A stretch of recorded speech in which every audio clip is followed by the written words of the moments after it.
It is, time is it? Shortly after 10:30 here on Wednesday, February 12th. And hey, we've got a pattern change on the way.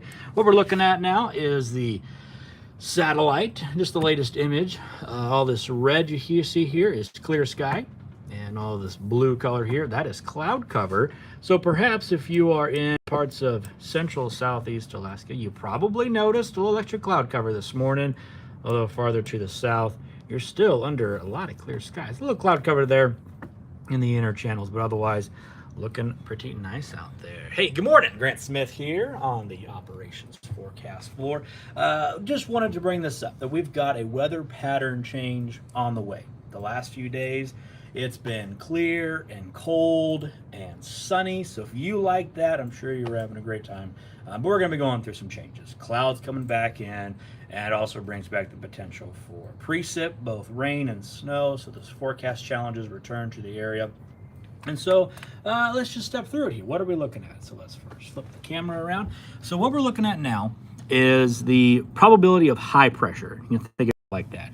Notice how we got all this high probability there in Canada. And if I step through time, you're going to notice all that disappear. Yes, because the probability of low pressure in the Gulf returns, bringing back the potential for low pressure here, bringing in all that moisture and cloud cover. So a couple of rounds of precip coming on Thursday into Friday, and then for the weekend.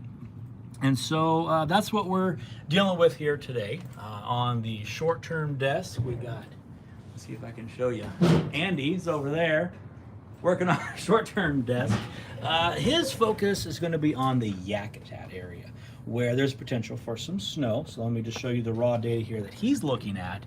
The range of snowfall over 24 hours for the Yakutat area.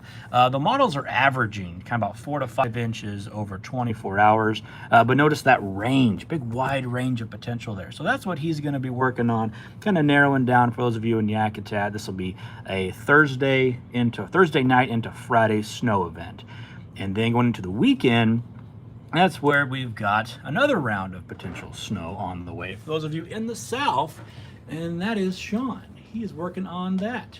That's what he's been working on today. Both Sean and Andy have been having a lot of conversations about this, so we're really working as a team trying to narrow this down. But what they're concerned about is the potential for some advisory level snowfall. So this is for Ketchikan, the range of potential snow. So you can see it's averaging over 24 hours about 2 inches, which, over 24 hours, that's not much. But you see the wide range there.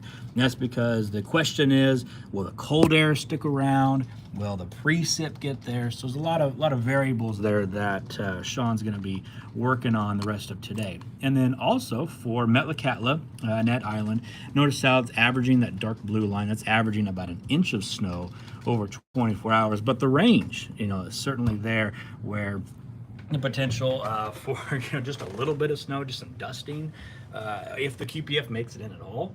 But if that outflow sticks in a little bit longer, that's when you could see the heavier snowfall. So that's the variables that we'll be looking at for the rest of today. And so stay plugged into the forecast. That's kind of the point of this video, is we want to just tell you that a pattern change is on the way. So the past couple of weeks, we've just been able to seeing clear skies and cold temperatures, but now we're going to be changing. And then going into the weekend into next week, temperatures should warm up because we're having this pattern change. We've been seeing lows in the single digits, teens, highs in the 20s and 30s. Now we should be warming up to lows in the 20s and 30s, highs in the 30s and 40s. So that's going to be something on the way too. So stay plugged into the forecast, weather.gov/Juneau. That's where you get the latest forecast details and our forecast discussions. We have to update those twice a day. So anyway, so go to the website if you need the latest, and have a good rest of the week.